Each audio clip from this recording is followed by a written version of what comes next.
নমস্কার, দেখছেন talk to Bangla. আমি অভিষেক রয়েছে আপনাদের সাথে। এই মুহূর্তে যে খবর নিয়ে উপস্থিত হয়েছি, ভারতীয় জনতা পার্টি পশ্চিমবঙ্গের মাটিকে কেন্দ্র করে ঠিক কোন পর্যায়ে দাঁড়িয়ে আছে যখন বিধানসভা ভোটের ঠিক আর 10 মাস বাকি, সেটার একটা পূর্বাভাস কিন্তু আজকের যে রেজাল্ট বেরোলো কালীগঞ্জের উপনির্বাচনের, সেই রেজাল্টের ভিত্তিতে আমরা দেখতে পেলাম যে 2019 সাল থেকে যে ট্রেন্ড পশ্চিমবঙ্গের মানুষ সেট করে ফেলেছে, সেই ট্রেন্ড কিন্তু এখনো পর্যন্ত অব্যাহত।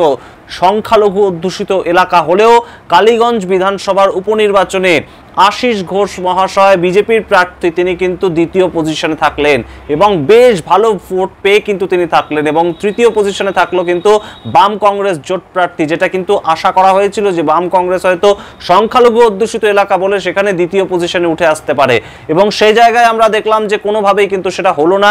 2019, 2021, 2023, 2024, 2025-এর যে উপনির্বাচন হলো সেখানেও একই ট্রেন্ড, যে শাসক দল 1 নম্বরে থাকলো এবং দ্বিতীয় নম্বরে সেই ভারতীয় জনতা পার্টি। কিন্তু আমরা যদি পর্যালোচনা করি এই মুহূর্তে দাঁড়িয়ে যে ভারতীয় জনতা পার্টির নেতৃত্বের কি অবস্থান, তাহলে কিন্তু দেখতে পাবো বেশ খানিকটা বিক্ষিপ্ত অবস্থান। এই কথা বলার কারণ কিন্তু অত্যন্ত গুরুত্বপূর্ণ। কয়েকদিন আগেই শুভেন্দু অধিকারী, রাজ্যের বিরোধী দলনেতা, যিনি বর্তমানে বলা যেতে পারে বিজেপির ফেস হয়ে উঠতে চাইছেন, তিনি কয়েকদিন আগে একটা কথা বললেন। একদম তার যে নির্বাচনী কেন্দ্র নন্দীগ্রাম, সেখানে দাঁড়িয়ে তিনি বললেন যে তিনি নাকি বাংলার চৌকিদার এবং ছোট চৌকিদার হিসাবে নিজেকে তিনি একদম সরাসরি সবার সামনে ঘোষণা করে দিলেন। আপনারা জানেন যে নরেন্দ্র মোদী দেশের চৌকিদার বলেন নিজেকে বারংবার, সেই হিসেবে তিনি নিজেকে অ্যাডভার্টাইজমেন্টটা করেন এবং সেটাই এখন এই মুহূর্তে পশ্চিমবঙ্গের শুভেন্দু অধিকারী করতে চাইছেন। এতদিন সনাতনী বলেছেন, হিন্দুদের একদম বিধায়ক তিনি সেটা বলেছেন, হিন্দুদের নেতা সেটা বলেছেন। এখন কিন্তু তিনি ছোট চৌকিদার, অর্থাৎ নরেন্দ্র মোদীর একটা রেপ্লিকা ভার্সন যেন পশ্চিমবঙ্গে তিনি হয়ে উঠতে চাইছেন। অন্যদিকে আমরা যদি দেখি সুকান্ত মজুমদারকে আমরা দেখতে পাবো যে ইদানিং তিনি যে কাজকর্মগুলো করতে শুরু করেছেন সেটা কিন্তু বেশ খানিকটা অন্য ধরনের। অর্থাৎ শুভেন্দু অধিকারী ঠিক যেমন অ্যাগ্রেশন নিয়ে বিভিন্ন জায়গায় পলিটিক্সটা করেন, ঠিক সেই রকম একটা হাবভাব কিন্তু বর্তমানে শুভেন্দু অধিকারীর মতোই দেখাতে চাইছেন সুকান্ত মজুমদার। এবং সুকান্ত মজুমদার যখন বিজেপি রাজ্য নেতৃত্বের দায়িত্বে এলেন, সেই সময় আমরা দেখতে পেয়েছিলাম যে সুকান্ত মজুমদারকে রাজ্য নেতৃত্ব করার পরে বিজেপির অন্দরেই কিন্তু একটা কথা উঠেছিল যে একজন নতুন ভদ্র শিক্ষিত মানুষ কিন্তু আনা হয়েছে বিজেপিতে। এবারে বিজেপির অন্তত রাজ্য সভাপতি নিয়ে আর কোনো কন্ট্রোভার্সি থাকবে না। তার কারণ এর আগে 6টা বছর আমরা দেখতে পেয়েছিলাম সুকান্ত মজুমদারের ঠিক আগে দিলীপ ঘোষ, তিনি কিন্তু বিভিন্ন কথাবার্তা বলতেন এবং তার পরিপ্রেক্ষিতে বিজেপিকে বিভিন্ন সময় কিন্তু একদম সরাসরি প্রশ্ন চিহ্নের মুখে পড়তে হতো যে রাজ্য সভাপতির মুখে এটা কি ভাষা, তাহলে কি দলের কোথাও গিয়ে একটা প্রতিচ্ছবি নষ্ট করছেন রাজ্য সভাপতি। কিন্তু সেটা সুকান্ত মজুমদারের থেকে কিন্তু বিজেপি কর্মীদের আশাটা ছিল না, কারণ তিনি পেশায় অধ্যাপক ছিলেন, একজন ডক্টরেট ভদ্রলোক তিনি ছিলেন এবং তার কাছ থেকে এরকম ব্যবহার কিন্তু গত 3 বছরে দেখাও যায়নি। কিন্তু আমরা দেখতে পাচ্ছি ইদানিংকালে কয়েকদিন যাবৎ কিন্তু সুকান্ত মজুমদার কিছু বিক্ষিপ্ত আচরণ করছেন। কোথাও তিনি একদম পশ্চিমবঙ্গের প্রশাসনকে একদম যৌন কর্মীদের সঙ্গে তুলনা করে যৌন কর্মীদেরকে সম্মান করছেন, কোথাও তিনি একদম সরাসরি গিয়ে চটি ছুঁড়ে মারছেন, চটি অর্থাৎ চটি আঁকা একটা প্ল্যাকার্ড ছুঁড়ে মারছেন এবং সেটা কোথাও গিয়ে একটা পুলিশকে উদ্দেশ্য করে তিনি ছুঁড়ে মেরেছিলেন। হয়তো কোনো শিখ কর্মীর পাগড়িতে সেটা লেগেছে, হয়তো সেটা তিনি করতে চাননি, কিন্তু তিনি আবার পরবর্তীতে ক্ষমাও চাইছেন এবং রাজনীতির নিয়ম অনুযায়ী সেটা কিন্তু কোথাও গিয়ে কন্ট্রাডিক্ট করছে। আমরা দেখেছিলাম আগের মুখ্যমন্ত্রী বুদ্ধদেব ভট্টাচার্য, তিনি বিভিন্ন সময় বিভিন্ন কথা বলে ফেলতেন এবং তার পরবর্তীতে তাকে কিন্তু কন্ট্রাডিক্ট করতেন এবং তিনি বলতেন আমরা ভুল করেছি, স্বীকার করছি। সেই একই কথা সুকান্ত মজুমদারের কথাতেও আমরা শুনতে পেয়েছি। একদম শিখ সম্প্রদায়ের মাথায় যখন একদম চটি তিনি একটা প্ল্যাকার্ড ছুঁড়ে মারলেন, তারপরেই কিন্তু তাকে ক্ষমা চাইতে হলো। এবারে আবারও কিন্তু একটা বিতর্কে জড়িয়েছেন এই যৌন কর্মীদের নিয়ে বিভিন্ন কথাবার্তা বলার সূত্র ধরে। এহেন অবস্থায় বিজেপিকে কিন্তু ভাবাচ্ছে আরেকটা যেটা খবর ইতিমধ্যেই গুঞ্জন রটেছে যে বিজেপির বেশ কিছু নেতা কর্মী যারা অবহেলিত, তারা নাকি একটা নতুন দল খুলতে চলেছেন এবং প্রত্যেকটি বড় বড় মিডিয়া হাউস কিন্তু সেই খবর করেছে।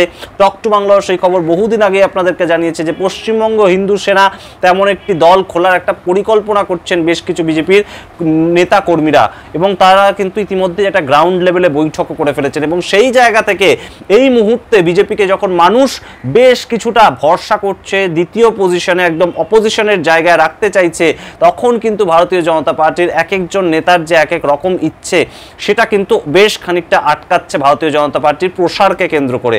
ভারতীয় জনতা পার্টি বিভিন্ন জায়গায় যেটা আটকাচ্ছে সেটা কিন্তু রীতিমতন দেখা যাচ্ছে দিনের আলোর মতন স্পষ্ট যে দিলীপ ঘোষকে তারা কাজে লাগাচ্ছে না, কিংবা দিলীপ ঘোষের বিভিন্ন কাজকর্মগুলোর সূত্র ধরে দিলীপ ঘোষকে ঘিরে কিন্তু একটা অসন্তোষ যে তৈরি হয়েছে, সেটাকে কোথাও গিয়ে একদম ছেটে ফেলতে চাইছেন, কিংবা দিলীপ ঘোষের জনপ্রিয়তার সঙ্গে দিলীপ ঘোষের অধ্যায়টাকেই ছেটে ফেলতে চাইছে ভারতীয় জনতা পার্টি। এখন ভারতীয় জনতা পার্টির নেতৃত্বে কারা রয়েছেন না, যারা প্রাক্তন তৃণমূল নেতা, একদম বলাই বাহুল্য যে শুভেন্দু অধিকারীর চারপাশে বর্তমানে যাদেরকে দেখা যায় সেটা হতে পারে কিন্তু একদম তমগ্ন ঘোষ থেকে সজল ঘোষ, কিংবা শঙ্কুদেব পণ্ডা থেকে রুদ্রনীল ঘোষদের মতন লোকেরা। এবং এই যে সামগ্রিক একটা টিম তৈরি হয়েছে, তারা কিন্তু বারংবার হোঁচট খাচ্ছে। এবং যারা প্রাক্তন বিজেপির কর্মী, যারা হিন্দুত্ববাদী নেতা কর্মী, তারা কিন্তু বেশ খানিকটা ব্যাকফুটে এই মুহূর্তে। এবং সেই জায়গা থেকে শুভেন্দু অধিকারী যেটা বারংবার প্রতিষ্ঠা করতে চাইছেন যে তিনি হিন্দুত্ববাদী কতটা, সেটা প্রতিষ্ঠা করার লক্ষ্যে তিনি বিভিন্ন সময় বিভিন্ন কথা বলছেন। তিনি কখনো বলছেন তিনি শুধুমাত্র হিন্দুদের বিধায়ক,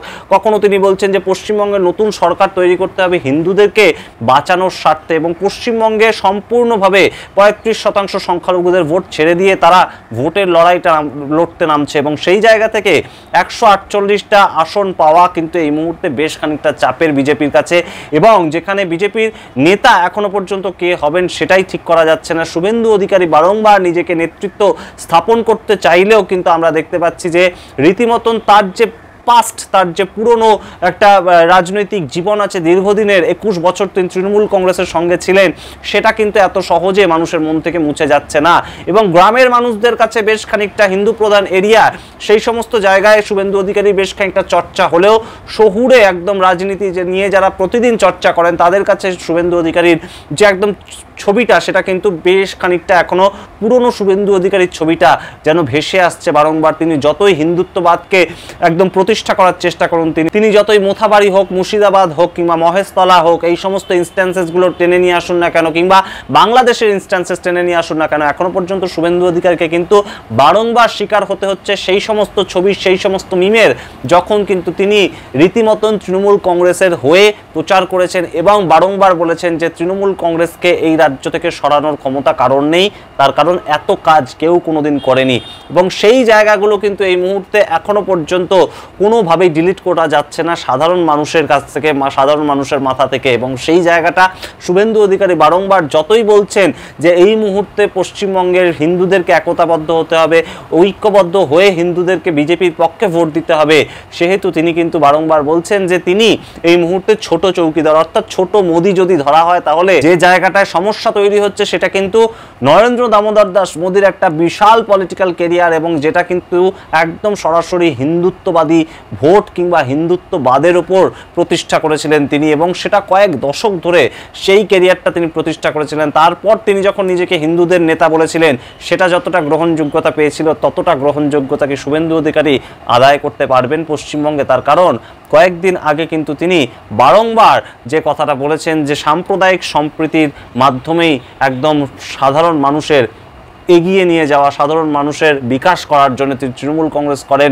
সেখানে হঠাৎ করে হিন্দুত্ববাদী চেতনাটাকে রীতিমতন তিনি যেভাবে উগ্রভাবে ছড়িয়ে দিতে চাইছেন, তিনি যেভাবে মানুষের মধ্যে ইনজেক্ট করতে চাইছেন, আর কোনো টপিক নিয়ে তিনি কথা বলেন না, দুর্নীতি থেকে শুরু করে চাকরিহারাদের কোনো কিছু নিয়ে তিনি কথা বলেন না বিশেষ।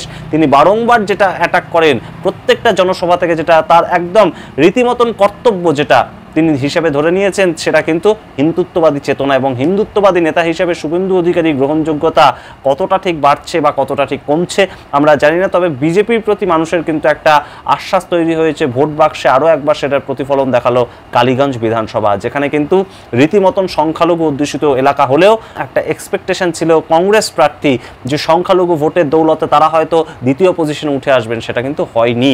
সুতরাং এই মুহূর্তে ভারতীয় জনতা পার্টি নিজেদের যদি একটু শক্ত করতে পারে, কিংবা নিজেদের যদি একটা প্ল্যান প্রতিষ্ঠা করতে পারে, কিংবা খানিকটা হিন্দুত্ববাদী চেতনা কিংবা হিন্দুত্ববাদী যে ভাবনা সেটার থেকে একটু সরে আসতে পারে, খানিকটা হয়তো পশ্চিমবঙ্গে ভোট লড়ার ক্ষেত্রে তারা আরেকটু এগিয়ে যেতে পারবে। আপনারা কি মনে করেন অবশ্যই কমেন্ট বক্সে কমেন্ট করে জানান। তার সঙ্গে জানান যে সুকান্ত মজুমদার রাজ্য বিজেপি সভাপতি হিসাবে যে অ্যাগ্রেশনটা বর্তমানকালে দেখাচ্ছেন, যেটা হয়তো তার চারিত্রিক বৈশিষ্ট্যের সঙ্গে রীতিমতন সামঞ্জস্য থাকছে না, অসামঞ্জস্য রেখে তিনি সেই অ্যাগ্রেশনটা দেখাচ্ছেন রাজনীতির ময়দানে, সেটা কি কোথাও বিজেপির এগেনস্টে চলে যাচ্ছে না শহুরে মানুষদের কাছে? তার কারণ শহুরে মানুষদের কিন্তু অত্যন্ত পছন্দের একজন মানুষ ছিলেন শিক্ষিত সুকান্ত মজুমদার। আজকের এই বিশ্লেষণ সম্বন্ধে আপনারা কি মনে করেন অবশ্যই কমেন্ট বক্সে কমেন্ট করে জানান। দেখতে থাকুন টক টু বাংলা, অবশ্যই টক টু বাংলা ইউটিউব চ্যানেলকে সাবস্ক্রাইব করে দিন। ধন্যবাদ।